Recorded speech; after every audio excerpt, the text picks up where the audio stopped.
northern plain. The beauty of its countryside belies the brutality of its poverty.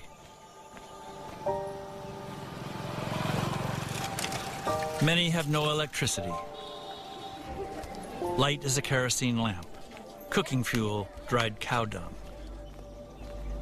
And there's a different kind of darkness here, illiteracy. Only a third of the women can read and write. Bihar's people earn only $94 a year on average and are the poorest in India. In Donapur village, the Majhi family have been waiting for a month for their grandfather to return from the March of the Landless. We never had land. There is so much poverty. How could we have land? We have poverty. The family of pigs in 4 rooms. Look at us. We live like animals. Do you think we want to live like this? Their eldest son earns a few rupees working on the land his family was promised 10 years ago. They hope their grandfather will bring news from Delhi that the land will finally be theirs. Yes, we hope. Had he not hope, would he be walking for 1 month now? Hope is hard to find in Donapur village. Most of the children go to school, but often the teachers do not. The closest hospital has 2 maternity wards and virtually no doctors. Few can afford a trip to the city hospital. In rural India, medical care is the second most common cause of family debt. 90% of the population that lives in villages, nobody thinks about them. Millions of people are becoming from treatable illnesses. No one pays attention to that. Medicine is becoming commercial in India. But what has happened in my life has made me link humanity to my medical career. The young woman will recover, but without Singh's act of charity, she almost certainly would have died. Here, Singh's father was a freedom fighter with Gandhi, but this is not the India his father fought for. Most people are corrupt. The percentage is quite high. It is a fact, and the whole country knows it.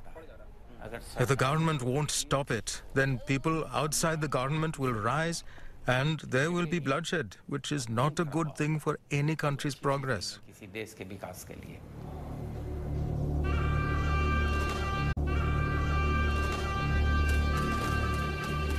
In central India, the bloodshed has already begun. Among India's tribal peoples, frustration and neglect have turned into violence. Armed rebellion led by a Maoist group called Naxalites now covers a quarter of India's territory. The government must act.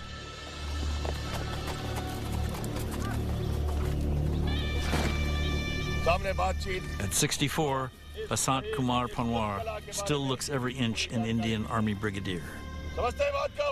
He's fought Pakistan and Kashmir, separatists in the northeast, and now is fighting a war in the heart of India.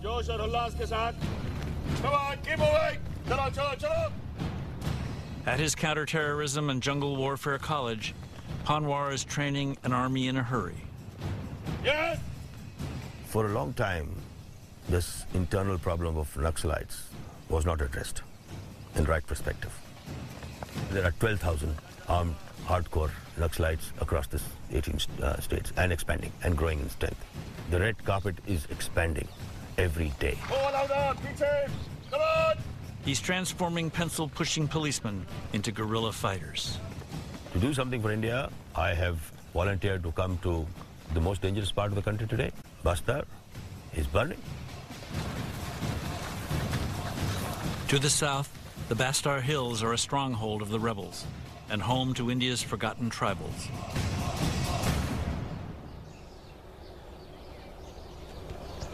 While the people are poor, the forests are rich in resources critical to India's economic boom.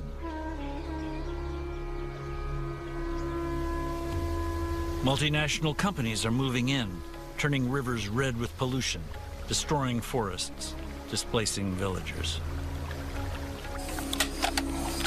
These Naxalite rebels threaten to derail the drive for development. The Indian government and resource companies want control of the area back, and quickly.